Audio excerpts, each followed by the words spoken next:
Céline et je m'apprête à réaliser le tirage pour le signe des Gémeaux. Alors avant de commencer le tirage, je vais vous présenter les cartes que je vais utiliser. Donc nous avons ici l'oracle des nombres, l'oracle du Verseau et à la fin du tirage, une carte issue de l'oracle Les Portes de l'intuition.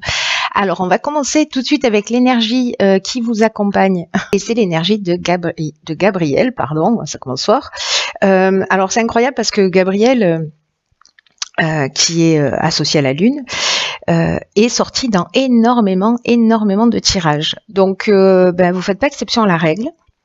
Et cet archange, en fait, c'est vraiment un archange qui apporte l'esprit de vérité, qui apporte la lucidité, l'intuition dans toutes les situations de blocage, si jamais c'est votre cas et que vous en rencontrez. En tout cas, il va vous permettre de vous reconnecter avec qui vous êtes, de trouver les solutions qui sont déjà en vous, de faire appel à vos ressources. Avec cet archange Gabriel, on va travailler aussi sur ses émotions pour rester maître de son destin et ne plus subir les événements. Je crois que c'est vraiment le mot d'ordre. D'une manière générale, voilà, de reprendre un peu le contrôle de son existence. Alors, on va voir ce que nous réserve la première ligne. Donc nous avons une carte magnifique, un maître nombre 22, la force. Nous avons la carte du voyage, nous avons la carte du faux pas et nous avons la carte de la discussion. Alors, la carte de la force, c'est vraiment, comme je vous le disais, c'est un maître nombre et son énergie, c'est vraiment une énergie très spéciale. Et elle va vous accompagner de manière très puissante pour réaliser vos objectifs les plus, ceux qui vous tiennent le plus à cœur, en tout cas ce qu'il y a de plus grand pour vous. Peut-être pour reprendre le contrôle de votre existence. En tout cas, passer à travers les blocages s'il y en a. Là, j'ai l'impression que c'est le cas parce qu'on a cette carte du faux pas. Mais en tout cas, là, on vous dit vraiment profiter pour agir sans attendre et pour vraiment accomplir ce que vous avez à accomplir. Donc là, on vous dit mobilisez vos forces, osez voir grand. Voilà, les vibrations qui vous entourent sont vraiment très positives et elles vont vous aider à vivre ce que vous souhaitez au plus profond de vous-même. Donc, osez voir grand et prenez conscience de la force qui est en vous pour accomplir ce que vous désirez. Ensuite, cette carte, elle est accompagnée de la carte de la discussion. Donc, moi, j'ai l'impression que peut-être, parce que le voyage, on parle de déplacement, plus ou moins loin, hein, voilà, de déplacement d'une manière générale. Ça peut être un voyage à l'étranger aussi. Mais j'ai l'impression que vous allez vous déplacer pour...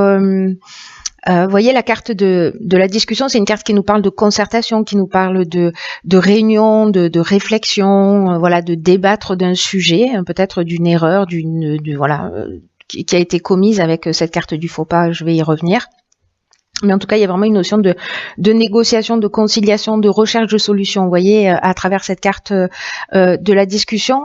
Alors, le faux pas, c'est peut-être vous qui l'avez commis, peut-être que là, on est en train j'ai l'impression qu'il y a un travail d'équipe.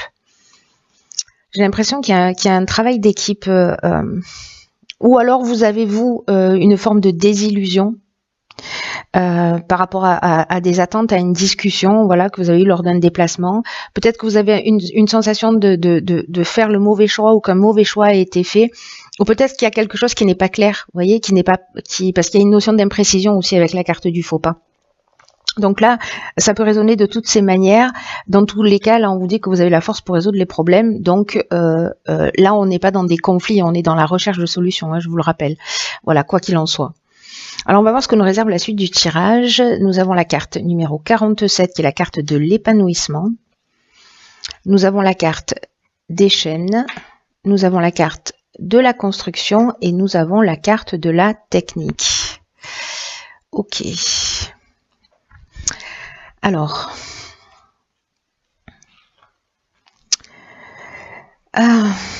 cette carte de l'épanouissement, elle nous dit encore une fois que vous êtes vraiment sous de très belles influences. Hein.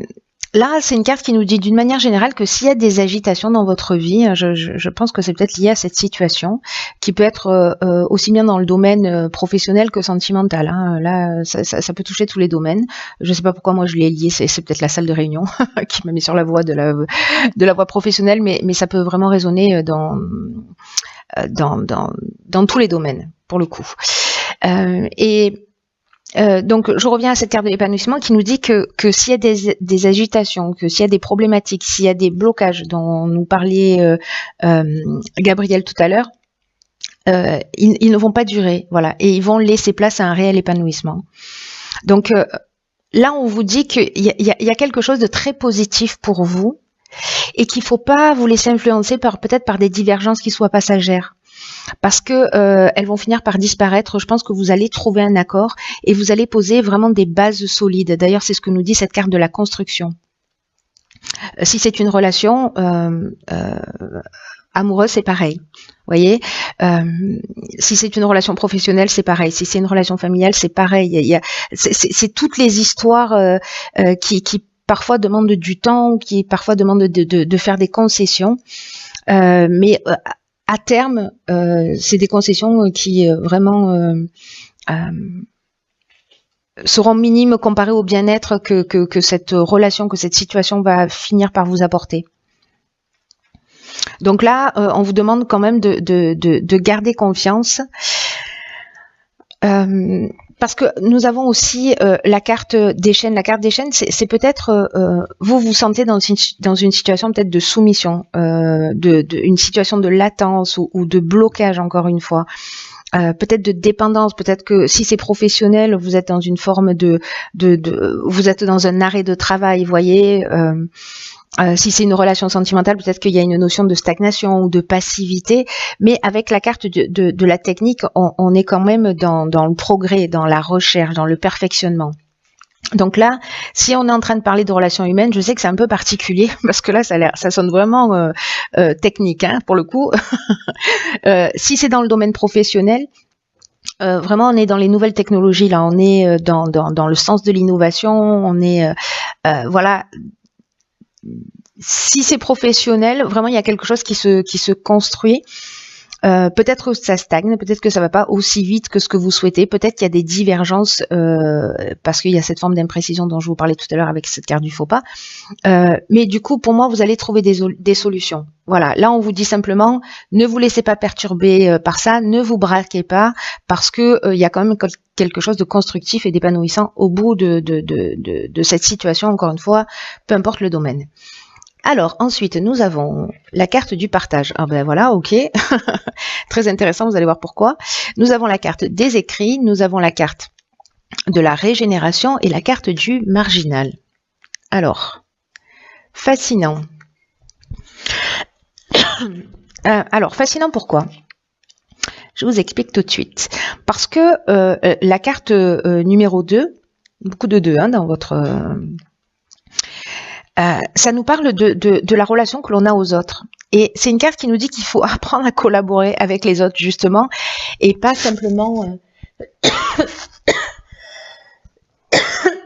Pardon, je m'étouffe. Et pas simplement vouloir imposer son point de vue.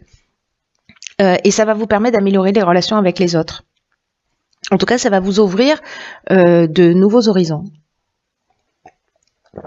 Alors, c'est très intéressant parce que soit c'est vous qui êtes comme ça, soit c'est une personne qui est en face de vous, décidément. Et là, on vous demande vraiment de mettre de l'eau dans votre vin. Parce que la carte du marginal, vous voyez, c'est une carte qui parle d'affirmation de soi, qui parle d'indépendance, qui parle de liberté et qui parle de refus des contraintes. Donc, il y a une notion de rebelle, il y a une notion d'insoumis avec cette carte du marginal. Là, il y a vraiment cette notion de se mettre à la place de l'autre. C'est-à-dire que le dialogue, vraiment, c'est une très bonne manière de tirer les choses vers le haut. Vous avez envie d'être compris, vous avez envie d'être respecté, et l'autre en veut autant. Donc là, cette communication, ce partage, ce qu'on vous propose là, c'est d'arriver à exprimer ce qui est juste pour vous et de permettre à l'autre aussi d'exprimer ce qui est juste pour lui et peut-être d'essayer de se mettre à la place de l'autre pour mieux le comprendre. Donc ça reste très important parce qu'il y a peut-être une notion aussi de guérison. En tout cas, c'est un outil que vous avez, une ressource, un outil que vous avez à disposition pour passer à travers ces fameux blocages et pour avancer et reprendre en tout cas le contrôle de votre vie. Pas d'une manière brutale, voilà. On peut le faire, on peut mettre des coups de pied dans la fourmilière, mais là il y a quelque chose de, je sais pas, de très subtil, de très constructif, etc. Alors cette carte, elle est accompagnée également de la carte des écrits. Alors la carte des écrits, c'est une carte de, soit on est en train de parler d'un contrat, soit on est en train de parler de nouvelles. Peut-être de démarches ou en tout cas d'accords, de signatures, etc. Et le fait d'être dans le partage, dans la négociation et de pas être dans absolument le refus des contraintes, ça va vous permettre cette régénération, c'est-à-dire une reconstruction, une amélioration financière, peut-être un regain de sentiments si on est en train de parler d'une relation sentimentale. En tout cas, il y a de la guérison, il y a du renouveau, il y a une nouvelle énergie, il y a vraiment une amélioration. Donc c'est vraiment très intéressant et c'est très constructif en fait. Il y a vraiment cette notion de transformer les choses d'une manière positive et de les tirer vers le haut. Alors on va voir ce que nous réserve la carte. D'accord. Donc c'est la carte de la réparation, issue de l'oracle Les Portes de l'Intuition. Je vous lis le message. Dès que vous transformez ou réparez les choses, vous récupérez toute une énergie dont vous pouvez disposer. Voilà. Je vais m'arrêter là. Non, je vais pas m'arrêter tout à fait là parce que du coup, ça nous apporte des informations supplémentaires, cette carte. Même si elle résume très bien, je trouve, le jeu. C'est une carte qui dit que ce qui ne fonctionne pas chez vous mérite que vous y apportez votre attention parce que ça produit un blocage dans certaines situations. C'est ce qu'on est en train de voir là quand même. Et là, on vous dit que dès que vous transformez les choses, que vous les réparez, vous allez récupérer une énergie dont vous pouvez disposer dont bon vous semble. Et effectivement, il y a cette notion, je vous le disais aussi avec la régénération, de guérison. Et cette communication, le moment où vous allez travailler votre relation à l'autre en sortant de ce côté rebelle, vous allez vous transformer. Il y a quelque chose qui va se transformer. Et ça marche aussi, si on fait un parallèle avec la situation que vous êtes en train de vivre, ça marche aussi avec les biens matériels. Par exemple, je pense à ça parce que ici on a la technique aussi et la construction. Et vous verrez si ça résonne pour vous. Mais leur état de marche de ces choses matérielles, je sais pas, de votre cafetière, d'un meuble, de quelque chose de cassé, d'en panne ou d'inutile que vous avez, on vous demande soit de le réparer, soit de vous en débarrasser. Parce que l'état de marche de ce qui vous entoure, c'est un peu l'image de votre propre fonctionnement. Vous voyez, comme un effet miroir. Donc, si vous commencez à le considérer de cette manière, qu'il y a une projection d'une certaine facette de vous-même, vous allez commencer à agir aussi sur le plan matériel. C'est-à-dire que vous n'allez pas laisser traîner et vous n'allez pas laisser traîner les choses. Vous allez les transformer. Vous n'allez pas vous bloquer. Vous allez réparer ce qui doit être réparé, transformer ce qui doit être transformé sous tous les aspects de votre vie. Et il y a vraiment, ça va apporter cette régénération et ce bien-être là qui va augmenter d'une manière vraiment considérable. Et ce comportement, cette manière de faire, vraiment, ça va rejaillir dans tous les aspects de votre vie et ça va augmenter votre aptitude à la réussite. Donc là, faites le ménage, réfléchissez, triez, listez tout ce que vous avez à faire en vous, chez vous, autour de vous, afin que tout soit opérationnel. Voilà, techniquement, si vous avez des choses à régler, faites-le, parce que du coup, vous allez libérer une autre quantité d'énergie qui va être importante pour vous.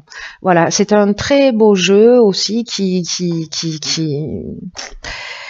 qui, je vous le souhaite, va vous emmener cette compréhension. En tout cas, si vous avez un conflit tel qu'il soit, un sentiment de blocage, n'oubliez pas qu'on reprend les rênes de son existence, que la clé est en vous, c'est ce que nous dit Gabriel, que c'est à moi aussi pour travailler sur ses émotions, pour rester maître de son destin, ne plus subir les événements. Et rester maître de votre destin, c'est aussi être à l'écoute de l'autre. Voilà.